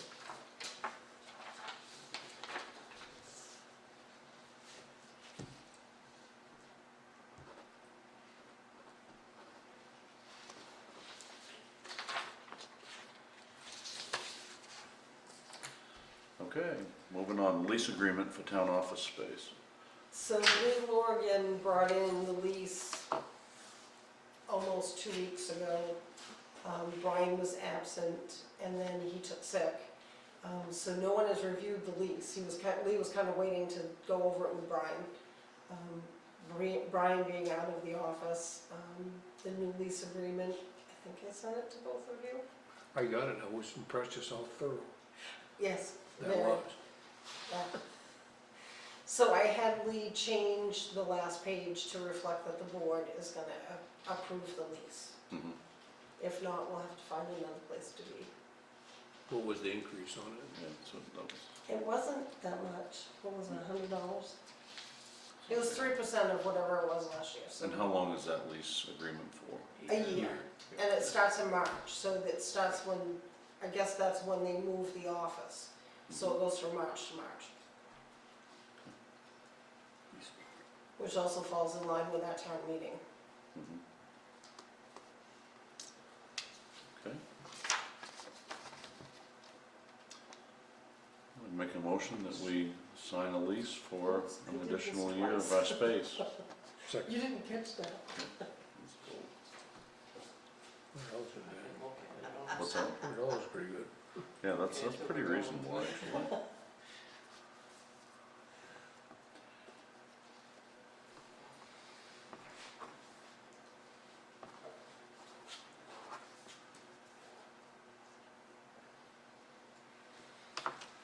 So it seems that on your agenda, I got really focused on making sure that you appointed Matt, because E is the same as C. I noticed that when I sat down here. Whoops. Just wanna make sure he stays.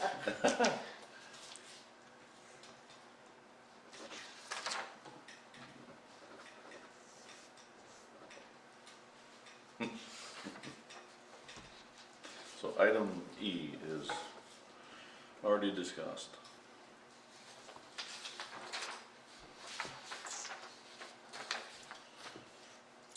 Okay, item F, summer mowing. So I'm not sure, I'm trying to be very prepared, and if we need to put an ad out for mowing for the summer, Orman's was only for 1 year, which was last summer. Mhm. And he did both cemeteries and the other town lots that needs to be mowed.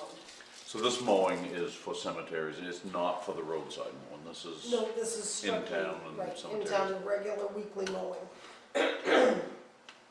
We still have roadside mowing, this will be the last year for Mr. Lambert. And then we'll have to put that out to bid again. So I didn't know, I know that Eastern Gazette is no longer a newspaper, so we'd have to either do the Observer or Bangor Daily. Mhm. And just wanted your thoughts on what would you like me to go forward with? Should we deal with this now, or do you wanna put it off? Well, we'll need it for March's meeting, won't we? I would think, yeah. I say we do it. So, I just see. sorry, I don't know if you're, my husband has a mowing company. The Rolling Thunder is where we look for most of our stuff too, and it's fairly inexpensive compared to Okay. a lot of the others. I didn't think they were still in business. Oh yeah, no, we get the Rolling Thunder for free every day, Okay. every Monday. So they drop, Rolling Thunder drop coverage of our area in the mailbox. Yeah. They drop Guilford, Abbott, Yeah, it's too bad. That's why. and that's why, Okay. I still get it, I live in St. Albans, sorry. No, thank I'm you not for letting me bragging. know.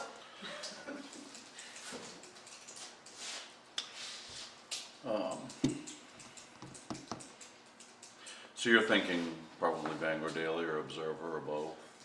I would think at least the Observer, because you're We're- gonna want your local guys more than, And we're required to post it at least once in the paper, right? yeah, and it will hit the website and Facebook. We can post it, you know, in the post office or at the town office. Just like we normally post Mhm. everything. Okay.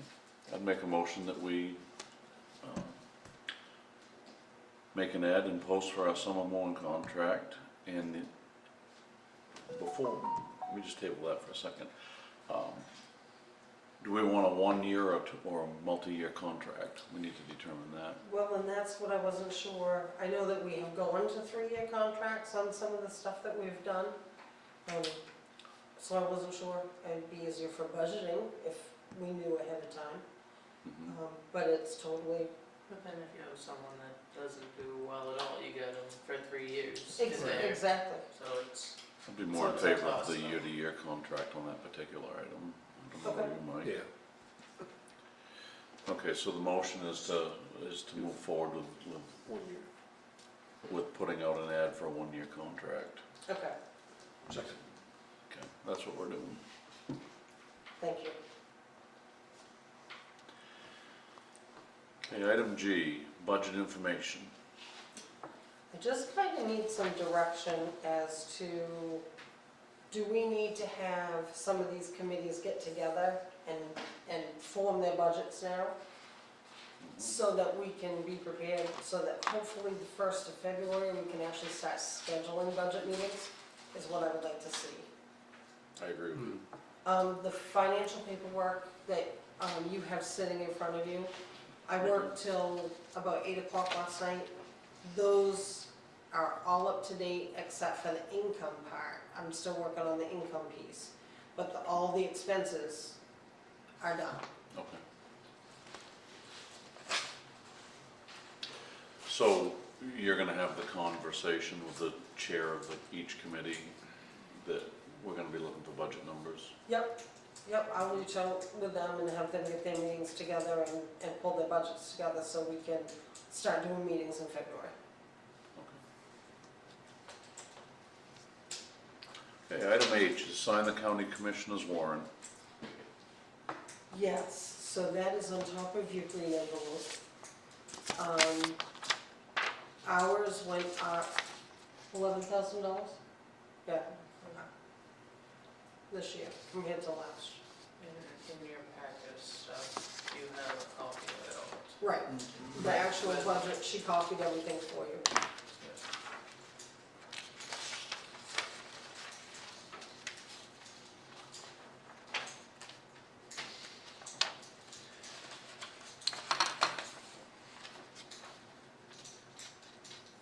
I have quite a few things that have come in already for our budget, so that I'll be ready to give you, I don't know if you want those estimates early before we start budget meetings, so you can look them over. But we can pull that together for you too.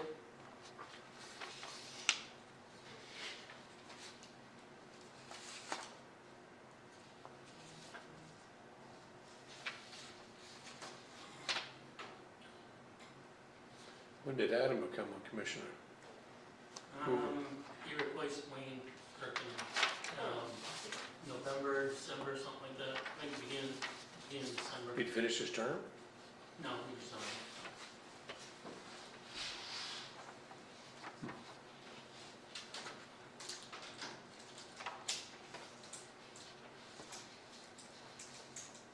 So was he voted in there, or he just working the term, He finishing the term? voted in for the rest of Wayne's term, which I think ends at the end of this year, I believe, and then he has to run again if he wants to.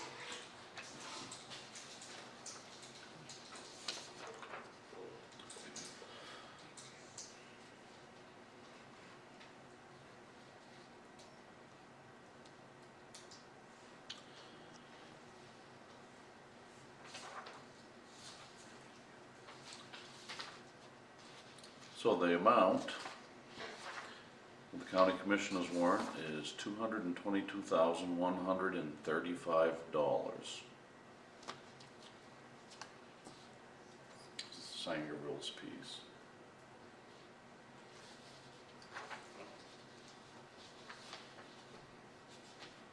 How much of an increase is that, Michelle? Do you know? 11,000, 11,000? yep, right around 11,000.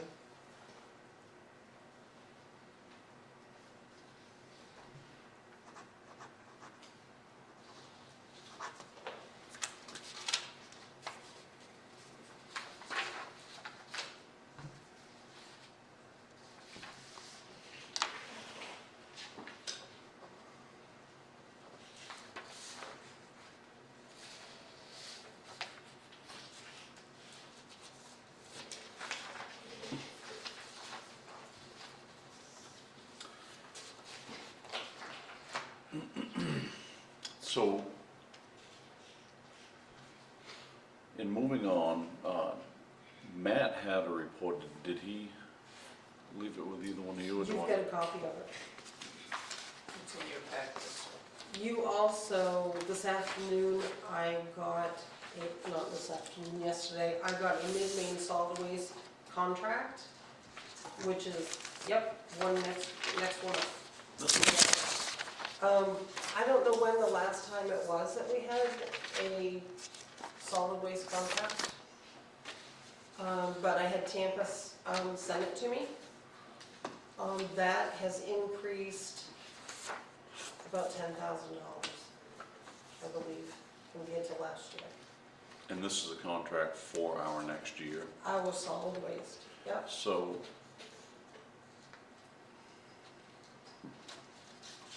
And I didn't know, if you want to just have the contract, read it over, and at the next meeting, sign it. that's what I think. I think that would give you, and then So if there are any you said questions. it's a $10,000 increase? Increase. Yeah. We had this conversation last year on the solid waste, Mhm. and we were comparing costs between Dover and Dexter.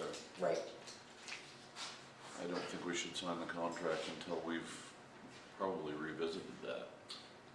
investigate the options, okay? Right.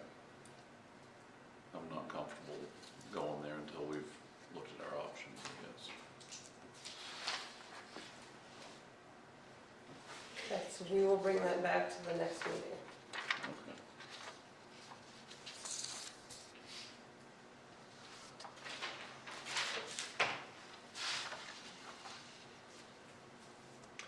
Okay, did you say Matt had a report? You should have it in your packet, it should be in your file.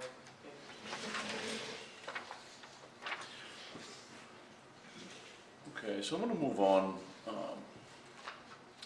We'll put an additional item in here, fire chief's report, and I'll just read the report. Fire chief's report, EMS project. Previously, Brian, and this is, I'm speaking as Matt at the moment. Previously, Brian and I met with the Eastern Maine Community College's head of EMS program to discuss getting an EMT class in our immediate area in order to license Sangerville firefighters and be able to respond as a non-transporting service and provide care until the nearest ambulance arrives. Since then, I have done some homework about locations as requested by EMCC, and I'm waiting for a date to meet with them again. Tentatively, it looks like a fall timeframe to do something. Along with this, I have a meeting scheduled with the Maine EMS to work on the logistics of getting the station licensed as a service, which is a step that will need to be taken to move forward with the plans. This meeting is scheduled for January 26th at 10 a.m. There is currently a remote class that is taking place in Dover, and I was able to jump into the last spot available for that class. This should work out well because it will allow me to be available while others take a class later in the year. This class has me tied up on Tuesday, Wednesday, and Thursday nights from now until May 7th, which is why I cannot be there to attend the meeting with you tonight. For that, I apologize. Budget. As we are aware, we have come to the end of the 2025 budget year and are working on budgets for the 2026 budget year. I have a preliminary budget proposal complete, and I'm ready to meet with the budget committee and board to discuss the numbers as soon as the meetings begin. Training. I have committed to the department to teach another in-house basic fire school. Saturday, we completed the second Saturday of class and have covered fire history, safety, rehab, fire behavior, extinguishers, and forcible entry. Moving on to search and rescue next class. Along with this class, we will still hold our regular Sunday training sessions twice a month. General, all of the day-to-day operations are going well. Thank you, and I am happy to answer any more questions you may have. Matt Lockler, Sangerville Fire Chief.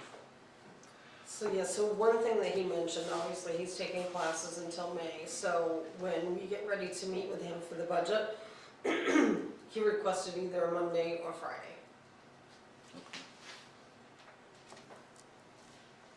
Or weekend if you choose, but I'm thinking Monday or Friday. Monday, Friday.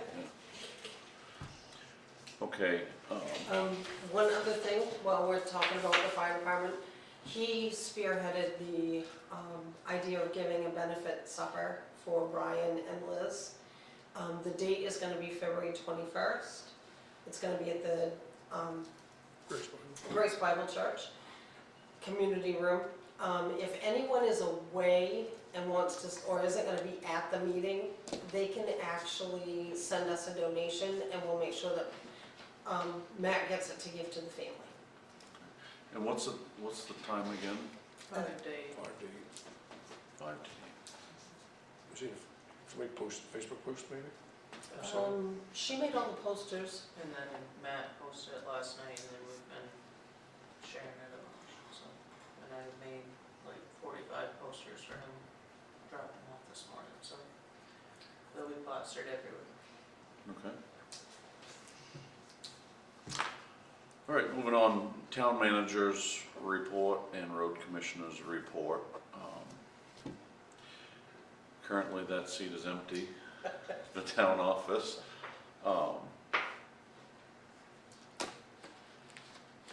I've not fielded any complaints about the roads this last storm at all.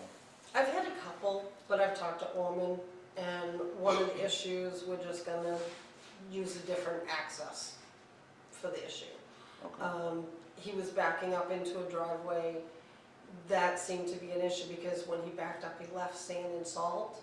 So instead of using that driveway, we're gonna move down the road a little bit and using the next driveway, which happens to be Scott Reynolds. Okay. So problem solved. He seems, I mean, he checks in with me. I haven't had any other complaints than that just one issue, which Brian was dealing with prior to him being sick. Mhm. So we fixed it. Other than that, it's just trying to keep the office, you know, any complaints, any work that needs to be done, getting budgets ready. Road commissioner's been pretty easy. Trying to find all of Brian's files is a little bit of a task, but going through everything on his computer. Mhm. So we're getting there. Next item is select board concerns. Good. I have none. Okay, well, next we're gonna move to, we have 2 executive sessions tonight. So at this point, we'll adjourn this part of the meeting.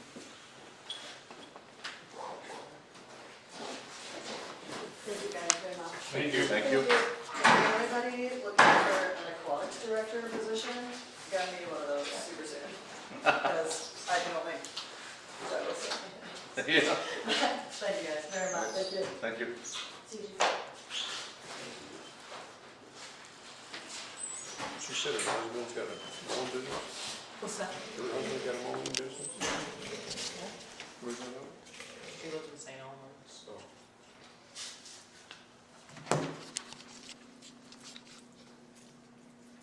Okay, the time is 8:06, and we are going to enter executive session under 1 MRSA subsection 405 6E, legal counsel.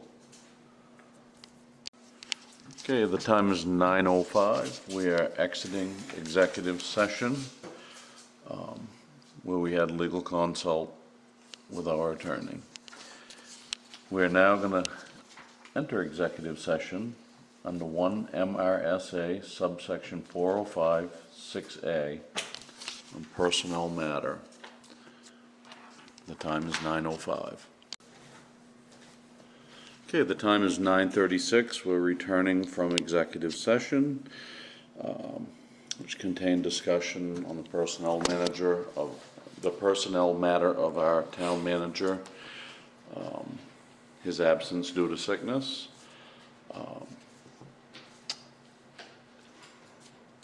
What we need to do is appoint an interim for our town manager position until we can determine when Brian will be back. I would like to make the motion that we move Michelle Nichols to interim town manager until what time Brian can come back. Second the motion. And it is a vote. Okay, so at this point, we'll sign the certificate of appointment for Michelle to fill in as interim for Brian until he returns.